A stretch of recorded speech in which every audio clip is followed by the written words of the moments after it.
அப்புறம் நியூஸ் போகிறதுக்கு முன்னாடி நம்மளுக்கு ஷேர் மார்க்கெட் சக்ஸஸ்னு ஒரு சேனல் இருக்குது. அதில் வந்து பார்த்தீங்கன்னா நிறைய ஸ்டாக் வந்து நான் போஸ்ட் பண்ணிகிட்டு இருக்கேன். ஸோ கடந்த ஒரு வருஷமாக நடந்துட்டு இருக்கு. இதெல்லாம் வந்து ஜஸ்ட் லைக் தட் அப்படின்னு நம்ம கொடுக்கறது இல்லை. இதுக்கு பின்னாடி பெரிய எக்ஸல் கேல்குலேஷன் இருக்குது. ஸோ அந்த கேல்குலேஷன் படி தான் எந்த ஸ்டாக் பெர்ஃபார்ம் பண்ணுதோ அந்த ஸ்டாக்கை மட்டும்தான் நம்ம கொடுக்குறோம். ஸோ வேணும்னா உங்களுக்கு நம்ம சேனலை ஃபாலோ பண்ணி நீங்கள் யூஸ் பண்ணிக்கோ. இது தீபக் ரவிச்சந்திரன் ஷேர் மார்க்கெட் சக்ஸஸ்ல இருந்து இன்னைக்கும் ஒரு நல்ல நியூஸோட தாங்க வந்திருக்கேன். எந்த கம்பெனினா டிரான்ஸ்ஃபார்மர் அண்ட் ரெக்டிஃபையர். ஓகேங்களா? ஸோ இதை ஷார்ட் ஃபார்ம்ல சொல்லணும்னா டிஆர்ஐஎல் அப்படின்னு சொல்லுவாங்க. ஸோ மெயினாக இந்த வீடியோவில் என்னென்னலாம் பார்க்க போகிறோம் அப்படின்னா, இந்த ஷேரோட டெக்னிக்கல் அனலைஸ் என்ன, ஃபண்டமெண்டல் அனலைஸ் என்ன, அப்புறம் என்ன நியூஸ். ஓகேங்களா? ஸோ டெக்னிக்கல் அனலைஸ்னா எப்போ வாங்குறது, ஃபண்டமெண்டல் அனலைஸ்னா வரவு செலவு கணக்கு, அப்புறம் வந்து பார்த்தீங்கன்னா இந்த ஷேரோட நியூஸு, இந்த ஷேரை பற்றி ஃபுல்லாகவே பார்க்க போகிறோம். கடைசி வரைக்கும் ஸ்கிப் பண்ணாமல் பாருங்கள். ஃபஸ்ட்டு நீங்கள் எந்த ஒரு கம்பெனியில் வேணால் இன்வெஸ்ட் பண்ணலாம். இன்வெஸ்ட் பண்ணுறதுக்கு முன்னாடி அந்த கம்பெனி என்ன பண்ணுறாங்கன்னு உங்களுக்கு தெரியணும். ஸோ அதால் சில டீட்டெயில்ஸ் நான் எடுத்து வச்சுருக்கேன். இந்த கம்பெனி 1994 திறந்துருக்காங்க. எங்கே லொக்கேட் ஆகிருக்குன்னா குஜராத்தில் லொக்கேட் ஆகிருக்கு. மெயினாக எதை வந்து பண்ணுறாங்க, இவங்க வந்து power generation, transmission and industrial appliance. ஓகேங்களா? ஸோ வந்து மெயின் சோர்ஸ் வந்து பவர் ஜென்ரேஷன் தான் பண்ணுறாங்க. அதுவும் வந்து டிரான்ஸ்ஃபார்மர் நிறைய செஞ்சு கொடுக்குறாங்க. ஓகேங்களா? டிஃப்ரெண்ட் டைப்ஸ் ஆஃப் டிரான்ஸ்ஃபார்மர் எல்லாமே செஞ்சு கொடுக்குறாங்க. ஸோ இந்த டிரான்ஸ்ஃபார்மர் டொமஸ்டிக், ஓகேங்களா, India level as well as international லெவலும் பண்ணி கொடுத்துட்ருக்காங்க.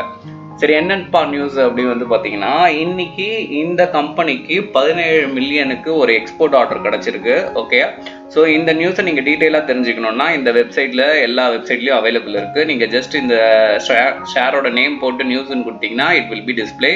உள்ளே போய் யார்கிட்ட என்ன ஆர்டர் வாங்கியிருக்காங்க அப்படின்றத டெப்த்தாக வந்து நீங்கள் அனலைஸ் பண்ணி பாருங்கள். சரிங்களா? சரி, ஸோ இப்போ வந்து ஃபண்டமெண்டல் அனலைஸ். ஓகேங்களா? ஒரு கம்பெனியில் நீங்கள் இன்வெஸ்ட் பண்ணுறீங்கன்னா ஃபஸ்ட்டு உங்களுக்கு முக்கியம் அந்த கம்பெனியோட வரவு செலவு உங்களுக்கு தெரிஞ்சிருக்கணும். சரிங்களா?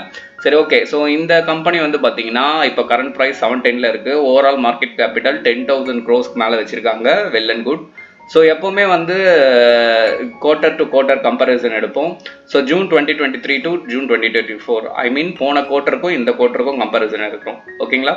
ஸோ போன குவார்ட்டர் இந்த கம்பெனி வந்து பார்த்தீங்கன்னா சேல்ஸ் வந்து எல்லாமே இன் க்ரோஸுங்க 156 பண்ணியிருக்காங்க. இங்கே 332 பண்ணியிருக்காங்க. அப்போது சேல்ஸ் வந்து 107% மேலே ஏறிருக்கு. இபிஐடி வந்து பார்த்தீங்கன்னா 4.37 பண்ணியிருக்காங்க. இந்த தடவை 4.2 பண்ணியிருக்காங்க. அதால் 86.5% மேலே ஏறி இருக்கு.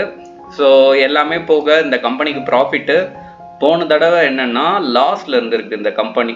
ஐ மீன் போன 2023 அப்போ லாஸ்ல இருந்த கம்பெனி இந்த 2024 ப்ராஃபிட்ல வந்திருக்காங்க. ஸோ அதால பார்த்தீங்கன்னா 265% ப்ராஃபிட் வந்திருக்காங்க.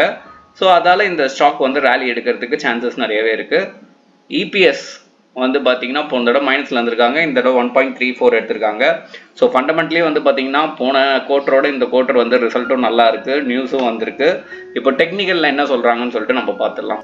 ஸோ எப்போவுமே நம்ம சேனல் உங்களுக்கு தெரியும். நம்ம எப்போவுமே நம்ம சேனலில் இந்த ஸ்டாக்கை முன்னாடியே உங்களுக்கு தெரிஞ்சு 1 year முன்னாடி நீங்கள் வாங்கியிருந்தா என்ன நடக்கும்ன்றத ஒரு சின்ன அனலைஸ் போடுவோம். ஸோ ஃபார் எக்ஸாம்பிள் நீங்கள் 1 year முன்னாடி இந்த ஸ்டாக்கை இங்கே அக்வயர் பண்ணியிருக்கீங்கன்னு வச்சுக்கோங்களேன்.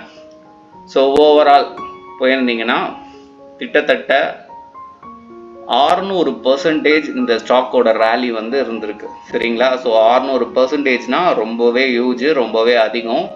பட் இந்த ஸ்டாக்கோட பிரச்சனையை நான் சொல்லி ஆகணும். சரிங்களா? ஸோ இங்கே பார்த்தீங்கன்னா ரேலி வந்து அப்படியே போயிட்டே இருக்கு. இந்த இடத்துல வந்து பார்த்தீங்கன்னா ஒன் சைட் க்ளோஸ் நிறைய நடந்திருக்கு. சரிங்களா?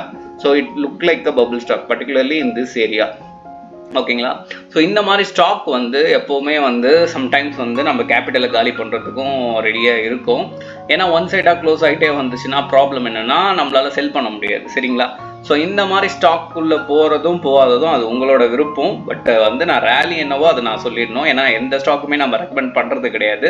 ஜஸ்ட் நம்ம சேனல் வந்து ஒரு நாலேஜ் பர்பஸ் தான். ஓகே, ஸோ இப்போது பர்டிகுலராக இன்றைக்கி என்ன நடந்தது அப்படின்னு வந்து பார்த்தீங்கன்னா நியூஸ் நல்லா இருக்கிறதால 5%க்கு இந்த ஸ்டாக் வந்து க்ளோஸ் ஆகிடுச்சு. ஸோ நாளைக்கு கேப் அப் ஓப்பனிங் கண்டிப்பாக நடக்கும். நடந்து இந்த ஸ்டாக் கண்டிப்பாக ஒரு 70க்கு ட்ராவல் ஆகும். ஓகேங்களா? ஸோ இந்த ஸ்டாக் இந்த பர்டிகுலர் ஏரியாவில் மட்டும் கொஞ்சம் மோசமாக இருந்திருக்கு. பட் இங்கே இருக்க ஸ்ட்ரக்சரும் பார்த்தீங்கன்னாலும் நீட்டாக இருந்திருக்கு. இந்த இருக்க ஸ்ட்ரக்சரும் நீட்டாக இருந்திருக்கு. சப்போஸ் உங்களுக்கு இந்த ஸ்டாக் மேலே இன்ட்ரெஸ்ட்டாக இருந்து நீங்கள் இன்வெஸ்ட் பண்ணால் நீங்கள் பண்ணலாம். கண்டிப்பாக நான் சொல்கிறேன்ற காரணத்துக்காக இல்லை. நீங்கள் ஒரு அனலைஸ் பண்ணி நீங்கள் மார்க்கெட்டில் எவ்வளோ நாள் இருக்கீங்களோ அதை பண்ணி, இல்லை மார்க்கெட்டில் யாருன்னா உங்கள் ஃப்ரெண்டு இருக்காங்களோ அவங்ககிட்டையும் கேட்டுட்டு எல்லாருக்கிட்டையும் சஜஷன் கேட்டு இன்வெஸ்ட் பண்ணுறது வெல் அண்ட் குட். ஏன்னா ஆர்டர் கம்பெனி கிடச்சிருக்கு, அதால் நல்லாவே இந்த ஸ்டாக்கோட மூவ்மெண்ட் இருக்கும்னு நான் நம்புகிறேன். Okay, thank you.